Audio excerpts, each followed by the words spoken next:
My wife set me up with her friend's hot sister to test me while I was on a work trip. Now, I'm furious after finding out, and she wants to fix things. I'm 23 years old, and my wife, Amy, not her real name, is 22. We've been married for almost 3 months. Amy is a student. She didn't start college until she was 20, so she's completed 2 years so far. Well, I make decent money and am the sole provider.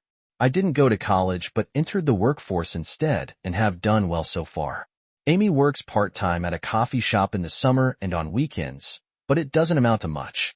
She works about 15 hours a week, and this is mostly her spending money, though she helps with groceries occasionally. I pay for rent, utilities, and the rest of the groceries, as well as household items.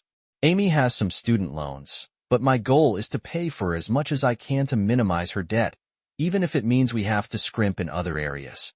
Recently, I was promoted at the company I work for, moving from a union job into management. Here's where the story starts. Last week, I had to go to headquarters for a week of training, what we call Kool-Aid classes.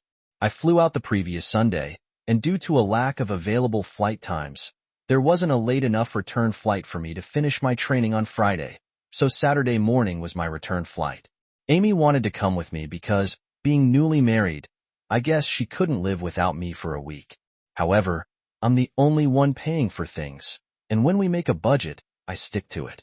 I have one credit card I use each month, but I make sure it's fully paid off before any interest is due. So, I looked at the cost of an extra flight, estimated meal expenses for Amy, and the cost of adding an extra person to the hotel room. Then I checked the budget. There simply wasn't any room for these additional expenses. We have an emergency fund with a couple of $1,000s in it, and we've started another fund for a down payment on a house, which is just over $500 right now.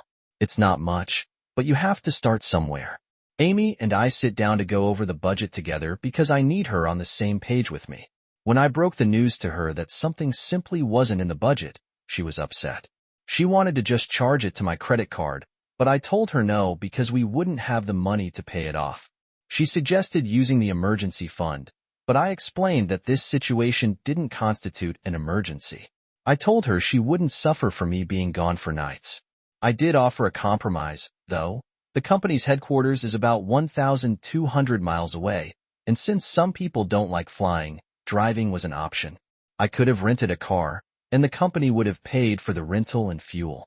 Amy said she'd rather fly and didn't want to spend 2 days in the car each direction, but since flying was off the table, she had to stay behind when I left for the airport on Sunday. Amy was upset she couldn't go, but lavished me with hugs and kisses before I left, making me promise to call her. Things were going fine while I was gone. Monday was great. I made some good contacts in the company and met some other managers from different locations. I called my wife during lunch after training and again before bed, reassuring her I'd be home in no time. Skipping ahead to Wednesday morning, I was eating the complimentary breakfast at the hotel. I was nearly done when a woman approached my table and asked if she could sit down. I looked around and saw all the tables were occupied. So since I had extra chairs, I told her I didn't mind. I finished my breakfast, got up, and being polite, said, "Have a nice day," before walking away. She playfully said, "You're leaving already?" And I replied that I had to get to work. She was probably 3 or 4 years older than me, blonde, and pretty, not a 10, but definitely above average. I didn't think much of it at the time. The next morning, though, I was sitting down to breakfast again, and the same woman approached and asked to join me.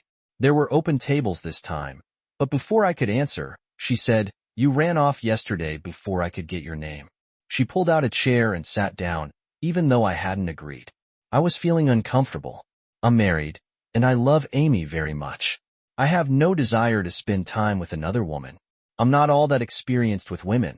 Amy was my third girlfriend and only the second woman I'd ever slept with. We dated for 18 months before I proposed. 6 months later, we were married. Now, like I said, I'm almost 3 months into this marriage. When the woman asked for my name again, I told her I had to get going and wished her a good day before leaving. My wedding ring was clearly visible on my hand the entire time. I mulled over the idea of telling Amy about the 2 encounters with this woman and decided it would be best to say nothing.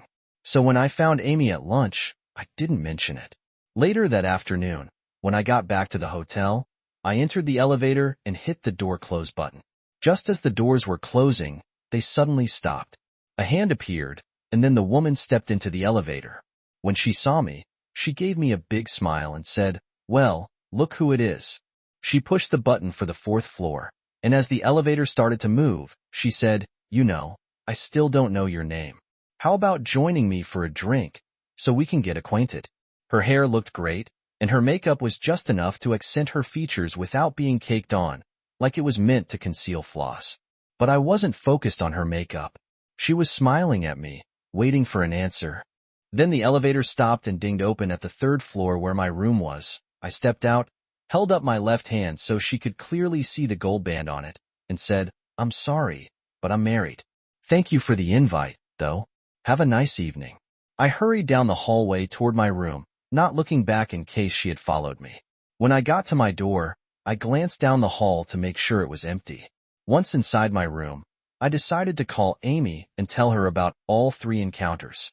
I figured honesty was the best policy. I expected her to be upset, but surprisingly, she wasn't. The first thing she asked was, "Is this woman prettier than me?" The truthful answer is yes, but that's not what I told Amy. Now, Amy isn't a 10, but she's certainly above average. As for me, I'm never going to be on the cover of a magazine, but I don't think I'm ugly, maybe a little above average. I've dated attractive women, and this strange woman was definitely attractive. She was taller than Amy and much more top-heavy, if you catch my drift. Amy is cute, more of the girl next door type, while this woman was more of the classy kind, 2 different types, really.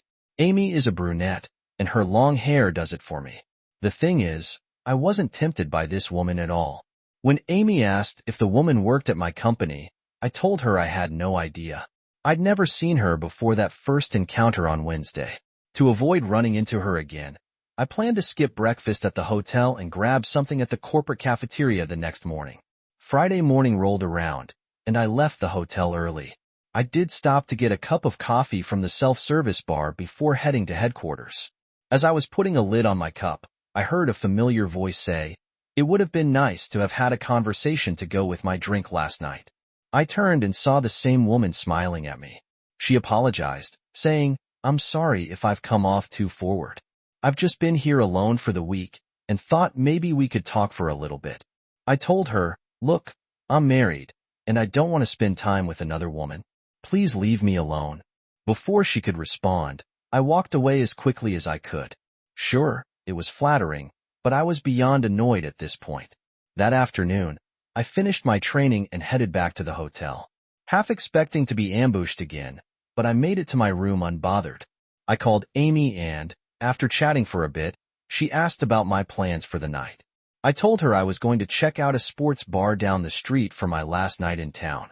I had skipped a few meals to save enough of my allowance for a nice steak dinner later. I walked into the restaurant and found a seat at the bar. I figured I'd eat my steak, drink a beer, and watch a baseball game on one of the mini TVs. Sounds good, right? I ordered my food and was mindlessly watching the screen when, to my right, I heard that now familiar voice say, "That looks good, can I have a bite?" I turned and there she was, looking stunning, all dressed up in a classy way. Ample cleavage was on display, and she wore a short dress with stockings, clearly trying to get my attention. Before I could say anything, she sat down and casually asked how my day had been. I gathered my thoughts and told her, "I've already told you, I'm not interested in spending time with you. I don't want to talk to you. I don't even care what your name is." She answered, "It's Susan," and extended her hand. I didn't shake it. I told her I just wanted to eat my food in peace and for her to leave me alone. She frowned for a second but then laughed and said, "Just have a drink with me. I promise I'll behave. I won't bite unless you want me to," she added with a playful wink. She ordered a drink and said she'd be right back, heading off to what I assumed was the bathroom. I reached into my wallet, threw down some cash for dinner, and bolted out the door. I left my steak sitting at the bar. I headed back to the hotel, really pissed off because, 1, I didn't get the rest of my steak, and 2, I paid with my own money instead of the company's since I didn't wait for the receipt. So, I had nothing to turn in for reimbursement. I could have asked for a box to take it back to the hotel, but by the time they would have brought me a container, she would have been back. I got a bad burger from the hotel and ate that in my room, which the company paid for. I called Amy before bed and told her about the ruined dinner. She said she was sorry to hear it and added that she would cook me a great meal when I got home tomorrow. That's one thing I have to admit. I don't mention enough how Amy is a great cook. Since she only works a few hours here and there, she takes care of the cooking, cleaning, and laundry. We chatted about what we could do this weekend, said, "I love you, I miss you," and all that, then hung up. But I went to bed still pissed off. I missed out on a good steak. I was angry at the woman who was hounding me, and I was even angrier at myself for not asserting myself more. I don't know why I didn't just stay my ground, finish my steak, and move on. I slept like garbage that night. When I got home Saturday morning, I was greeted by a very enthusiastic Amy before I could even go back to get my luggage and unpack. She dragged me to the bedroom for some fun. We're still in the honeymoon phase, so intimacy is pretty frequent. Even midday or afternoon sex is rare, but since I'd been gone for a week, let's just say I was very welcomed. Afterward, we laid in bed for about 10 minutes cuddling. I was enjoying just being with her when she broke the silence, telling me how much she loved me and giving me a kiss. She told me how proud she was of me, kissed me again, and I figured it had to do with my recent job promotion. But then she gave me another kiss and said she was proud because I passed the test. What test? I asked, completely puzzled. She giggled and said, "You know, the test." I didn't know what she was talking about, so I told her as much. Then she said that the woman, Susan, you passed the test with her. I was really confused. I rolled out from under Amy, propped myself up on my elbows, and asked her to explain. She smiled, clearly proud of herself, and said, "Susan was at your hotel because I asked her to be." Amy then added, "I know she's prettier than me, and I knew you were totally uninterested in her, so I wanted to test you." I sat there trying to make sense of what she just said. Amy leaned over, gave me another kiss, and got out of bed, heading into the bathroom. She started talking to me from in there, but I wasn't listening. This wasn't a test, it was a setup. I told her I didn't appreciate being set up like that. These weren't just crap tests. When Amy came back to the bedroom, she climbed on the bed and told me, "Don't worry about it, you passed, and I love you for that." She tried to kiss me again, but I pulled away. I was mad. I started asking her questions. Who was this woman? How did she know her? And why would she go to my hotel to test me? Through some arguing, with Amy getting defensive and now mad at me for being mad at her, I did manage to get a few details. Susan was the older sister of one of Amy's good friends, Jessica. Apparently, Amy and Jessica were hanging out on Sunday after I left for the airport. Jessica brought up the idea of what I'd do if an attractive woman came onto me while I was on my trip.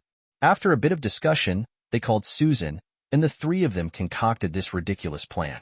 I asked Amy why she didn't trust me. She insisted that she did. When I pressed her on why she felt the need to set me up if she trusted me, she got defensive again, blaming Jessica for planting seeds of doubt in her head. I was furious at that point. I asked her how she even got to the city I traveled to and where she stayed. Amy got really quiet. I raised my voice and might have even started yelling. "I do not recall," Amy said, starting to cry. More answers, more crying, and me yelling in the end. I stormed out of the apartment, leaving her sobbing in her hands, telling me it wasn't her fault. I slammed the door behind me. "Amy, you paid for Susan's flight, for nights at the hotel, her meals, and gave her $100 a day for her time. I told Amy she couldn't go with me because we couldn't afford the advanced purchase price of a plane ticket, a few meals, and $10 per night for a second person. This was a full fare ticket, 4 nights at over $150 her night. I haven't added it up yet, but I can say this. The emergency fund is almost wiped out. Since we need an emergency fund, that means the down payment fund will be moved to the emergency, and that's now wiped out as well. All because she let someone put stupid thoughts into her head after leaving my place.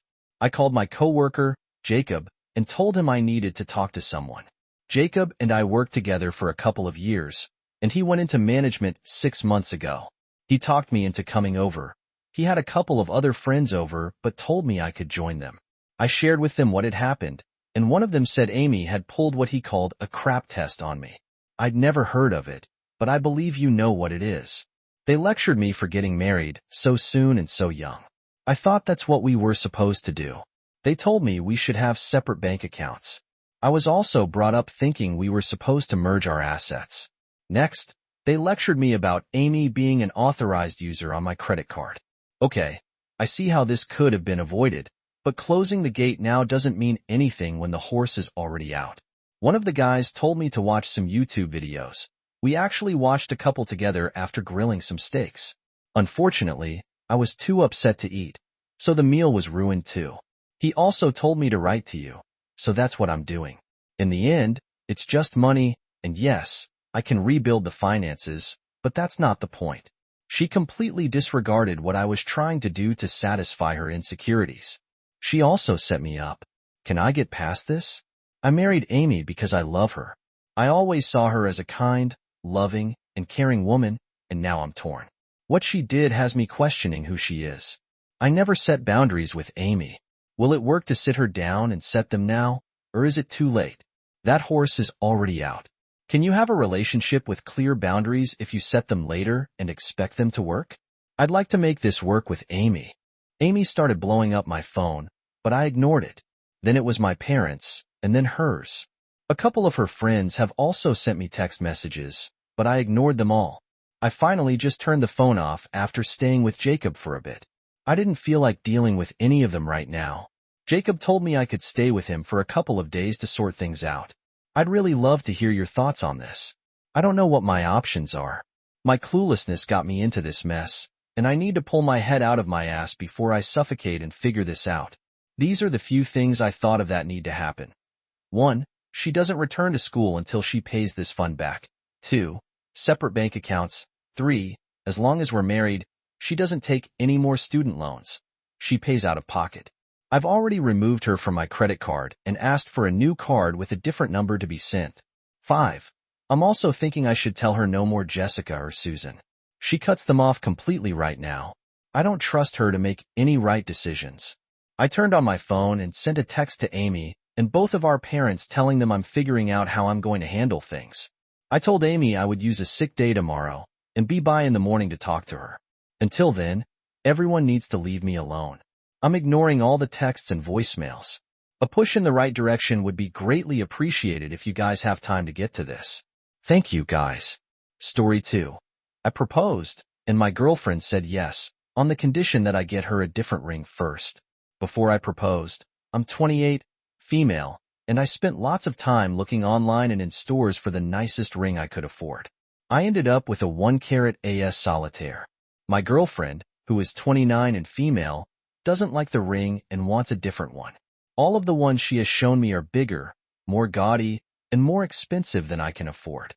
She said she'll accept my proposal if I give her a different ring, and it can be a do-over, because she said she was also a little disappointed that I proposed at home and didn't do anything special.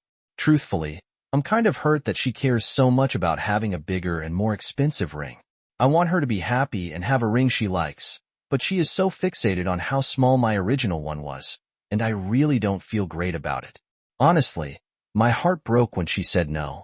As I said in my post, her complaint about the ring is that the diamond is too small for the proposal.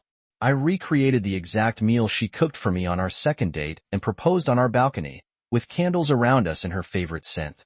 I hope this answers the questions. Update. I told my girlfriend that if she prefers a different style of ring than the one I got her, I could get her a different ring because I obviously want her to love a ring she would wear every day. I would either keep the original ring as my engagement ring because she made it clear she isn't getting me one herself, or I could return it and put the money toward her new ring. I had bought a 1-carat solitaire was the biggest one I could afford. Her complaint was that it was so small, and the other rings she showed me, as examples of what she wanted, were more expensive than I could afford. I admit it led to a few arguments because everything was above the amount I told her I could afford. She suggested I get a temporary side job to save more money. I've said it would take me a couple of years to save for what she wants, but she says if I love her, I'll find a way. I'm not opposed to another ring, but we are on opposite sides regarding the budget. The proposal. recreating the meal she cooked for me not long after we started dating and having candles she likes on the balcony was also not what she wanted. She wants a public proposal, and I misunderstood when she said she wanted something special. She didn't say public, and I didn't infer it. Now we are both aware of what she wants. At least, I just want to thank everybody for the support and nice thoughts. I haven't decided if I'm going to keep the original ring and wear it as my engagement ring yet, or return it because it will barely make a dent in the amount my girlfriend wants for her ring. I don't even know how, or if I am going to save for another ring.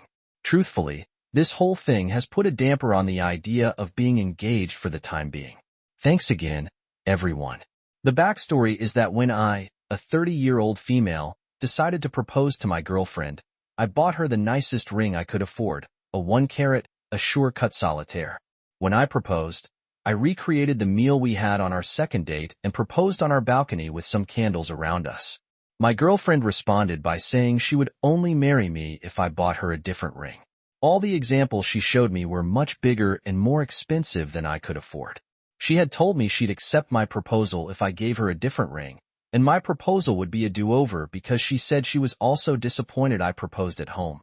She didn't like the proposal or the ring. The update is that I was trying to communicate with her and find a solution because of how much I love her. She was the one I wanted to spend my life with. We did have some arguments, and she suggested getting a second job to afford a better ring. She said I misunderstood when she said she wanted a special proposal because what I did wasn't special. I had decided to keep the ring as mine because I was unable to return it and would have lost money if I sold it. I was trying to find a solution, and my girlfriend was making suggestions. I thought we would work it out, but about 6 months after my last post, my girlfriend left me for a colleague. She said the affair started after I proposed. Last I heard, they were still together and either were traveling over in the United States. When my girlfriend left me, she took most of our things, and I had to start my life over pretty much from scratch. It was difficult. My family stopped talking to me when I started dating women. They don't support same-sex relationships. I did receive a lot of support in both of my posts, but there was lots of negativity as well. The majority of the messages I got were negative. Too many people missed that I am a woman, even though I said it in my posts. I received many comments and messages about how men don't understand how important the ring and the proposal are to women. Even those who did not mistake me for a man said that my proposal was low effort and the ring was terrible. My proposal was called out for being terrible, and most of the messages I got mirrored the comments I got about putting in more effort or being a better partner. There were some insults too, and a lot of them said they felt sorry for my girlfriend. I have learned from this experience. I'm not in a relationship now, but if I ever do find someone, I'll make an effort to be a better partner. I did want to post one more update to thank the people who posted nice things, and to say I learned from this experience and have taken to heart all the comments and messages about being a better partner.